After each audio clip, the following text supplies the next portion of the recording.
La FIFA a aidé pour la construction d'un stade dans la capitale à Angaroa de 3000 places. Et cerise sur le gâteau pour eux, il y a même la légende brésilienne Pelé qui est venue sur l'île pour inaugurer ce stade. Je suis Kevin Vessière, fondateur du football club Geopolitics. Et aujourd'hui, on va parler du football et de l'île de Pâques.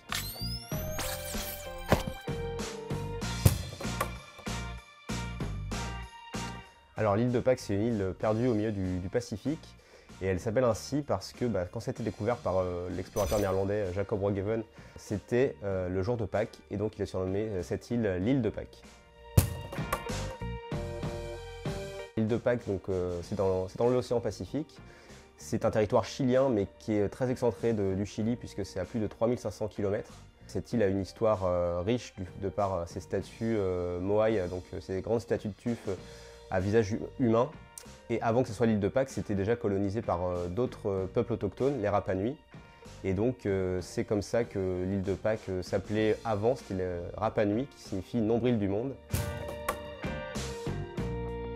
Alors c'est vrai que l'île est particulièrement isolée. Et donc le sport, ça représente un moyen important pour mettre en lumière la situation des Rapa Nui et du territoire. Le football, c'est le sport le plus populaire là-bas. Il est présent depuis 1975, il y a un championnat avec des équipes locales. Et il y a une sélection des meilleurs joueurs locaux qui s'est mis en place par la suite. Donc c'est le FC Rapa Nui. Et cette équipe a la particularité de pouvoir affronter d'autres sélections représentant d'autres peuples autochtones, mais aussi des équipes chiliennes. Et il y aura notamment un match important dont on va parler par la suite. C'est le 5 août 2009 qu'il y a eu un match très important pour l'île de Pâques parce que c'était un match de la Coupe du Chili qui s'est déroulé dans le stade de l'île de Pâques à Angaroa. Et c'était le match face au FC Rapa Nui face à Colo-Colo, qui est l'un des clubs les plus importants du Chili. Et ce match a même été qualifié de match du siècle parce que c'était la première fois qu'il y avait une rencontre professionnelle qui se jouait sur l'île.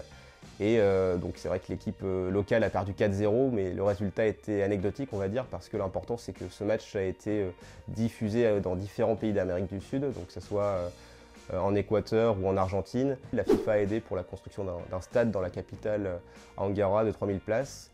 Et cerise sur le gâteau pour eux, il y a même la légende brésilienne Pelé qui est venue sur l'île pour inaugurer ce stade en 2014. Et donc c'est à partir de là que le football a commencé à prendre une dimension très importante pour l'île parce que ça permettait effectivement à des matchs de se dérouler sur l'île, à des stars internationales de venir aussi sur l'île pour parler autre chose que des Moai, mais là finalement pour parler de la culture Rapa Nui. Et c'est ça qui est intéressant et qui a fait que les Rapa Nui désormais cherchent avec cette équipe de football à développer et à affronter d'autres équipes nationales pour pouvoir mettre en avant leur culture. Donc le hoko, c'est une danse traditionnelle des Rapa Nui. Et donc ils ont effectué par exemple ce hoko en amont du match, de ce fameux match du siècle du 5 août 2009 face à Colo-Colo. Et là c'est vrai que le hoko c'est un haka un peu dérivé comme on peut le voir aussi au rugby quand c'est les Tonga, les Samoa ou les Fidji qui effectuent ce genre de danse traditionnelle. Et donc c'est très attaché à la culture Rapa Nui et ça permet effectivement de mettre une identité sur cette culture et aussi de mettre en avant tout ce qui est patrimoine local, patrimoine qui a été spoilé par le passé. Il y a un mouvement important au niveau du peuple Rapa Nui pour que ce patrimoine leur revienne en tant que tel. Et donc le hoko participe à cette démarche-là. Donc ils ont développé d'autres sélections, notamment sélection féminine qui participe aussi au Festival des îles du Pacifique. Donc ça permet de mettre ce vecteur-là en avant parce que le football féminin se développe. Et ça peut permettre aussi, vu qu'il y a moins de sélections féminines dans ce festival-là, de mettre plus le focus sur l'île parce que ça peut permettre de remporter une compétition. Et dès qu'on remporte une compétition, on parle plus de l'équipe qui a remporté cela. Après, il y a aussi du futsal qui se développe parce qu'effectivement, il y a moins de joueurs présents sur le terrain, donc ça peut permettre aussi de se développer de manière plus importante. Et après, sur d'autres sports, il y a effectivement le rugby à 7. Et là, ça commence aussi à bien se développer. Et il y a aussi le fait que l'équipe la plus importante au niveau du rugby à 7 actuellement, c'est les Fidji, donc d'autres îles de Polynésie.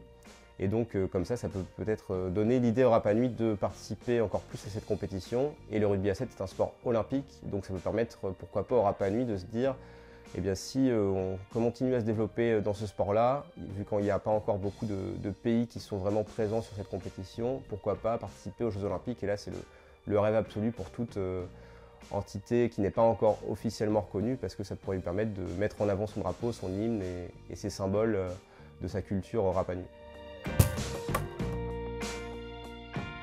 Football Club Géopolitique, c'est plus un compte Twitter et je parle des liens entre le football, la politique, l'économie et aussi pour mettre en avant des belles histoires, comment les peuples autochtones qui ne sont pas forcément reconnus comme ceux de l'île de Pâques peuvent s'émanciper grâce au football.